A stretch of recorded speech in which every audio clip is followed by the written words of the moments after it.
বিস্তৃতভাবে এবং চমৎকৃতভাবে যে নিয়ম অনিয়ম এবং দুর্নীতি তুলে ধরেছে সবই আপনারা জানতে পেরেছেন। আমি আশা করব আপনাদের একটি কলমের খোঁচায় অনেক কিছু পরিবর্তন হতে পারে, দেশ পর্যন্ত পরিবর্তন হতে পারে।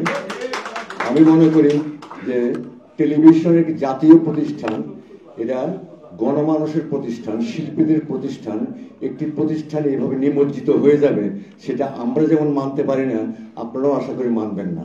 কারণ আপনারা আমাদের দলেরই মানুষ, আপনারা মিডিয়াতেই কাজ করেন। তো আমি যে কথাটি বলতে চাই বিশেষভাবে যে আমাদের আন্দোলন যেন ব্যর্থ না হয় তার জন্য আপনাদের সহযোগিতা প্রয়োজন।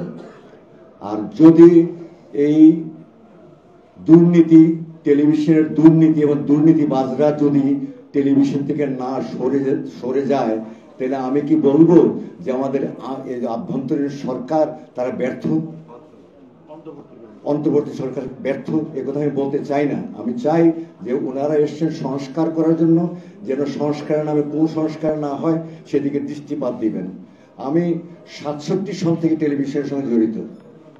আমি 54 বছর কাজ করছি টেলিভিশনে, এখনো কাজ করছি। আল্লাহ আমাকে এখনো সেই তৌফিক দান করেছেন।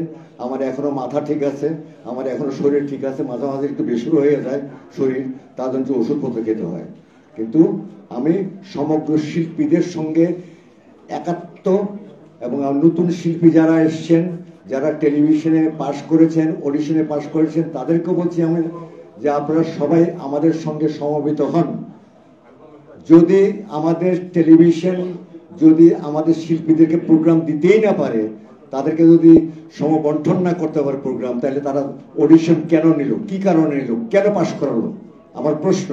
আমি মানা করেছিলাম ডিজি সাহেবকে যে আপনি যেহেতু আমাদের 8-10 হাজার শিল্পী আছে, তারা সঠিকভাবে প্রোগ্রাম পায় না, তাদের প্রোগ্রাম দেওয়া হয় না ঠিকভাবে, তো তাদের নতুন করে কেন অডিশন নিচ্ছেন? বলতে যে অডিশন নিতে হবে নিয়ম। তো এই নিয়ম যে চুরি করার নিয়ম সেটা আমি বুঝতে পারিনি। আমিও জাজ ছিলাম, তো আমিও জাজমেন্ট করেছি, আমার সঙ্গে অনেকেই জাজমেন্ট করেছে। আমরা এখানে যারা ছিলাম আছি সবাই জাজমেন্ট করেছি। কিন্তু আমরা যাদেরকে মনে করিনি যে টেলিভিশনে গাওয়ার মতো উপযুক্ততা আছে, তারাও অনেকে পাশ করেছে। কেমন করে পাশ করলো আমি জানি না, এটা বলতে পারবো না। এটা মারফতির কোনো ব্যাপার থাকতে পারে।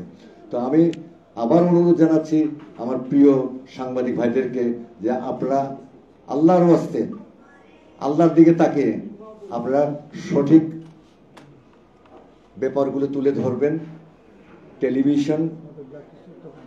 টেলিভিশন কারো একার না, এটা সরকারি একটি প্রতিষ্ঠান। শিল্পীদের জন্য জনগণের টাকায় সেই টেলিভিশন পরিচালিত হয়। যারা চাকরি করছে তারা জনগণের টাকা থেকে তারা বেতন নিচ্ছেন। আর এই যে কালো তালিকাভুক্ত করার নিয়মটা, এটা কোত্থেকে আসলো, কে করলো? এটা তো বন্ধ করা উচিত। না, নামগুলো বলবো কেন? আমি নাম বলতে যাচ্ছি না। আমি কেন তালিকাভুক্ত করবে? তারা কি আন্দোলন করছে সেই জন্য তালিকাভুক্ত করবে? তাহলে আপনারা যে বিগত গভর্নমেন্টের সব চাকরি করছেন, আপনারা সবাই তো বাধ্য হওয়া উচিত। আপনারা কেউ তো চাকরি করেন না। টেলিভিশনকে সংস্কার করা উচিত। টেলিভিশনের সমস্ত যারা আছে, একজনও ম্যাক্সিমাম লোক অকর্মণ্য লোক, তাদের কোনো ক্রিয়েটিভ সেন্স নাই, তারা ক্রিয়েটিভ কোনো কিছু করতে পারে না।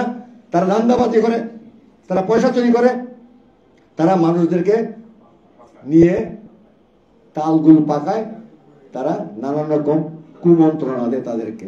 তো আমি আশা করব আপনারা এখানে যারা এসছেন তারা সঠিকভাবে যদি আপনারা এই সংবাদগুলি তুলে ধরেন, তাহলে আমার মনে হয় দেশ বাঁচবে, সংস্কৃতি বাঁচবে, শিল্পীরা বাঁচবে।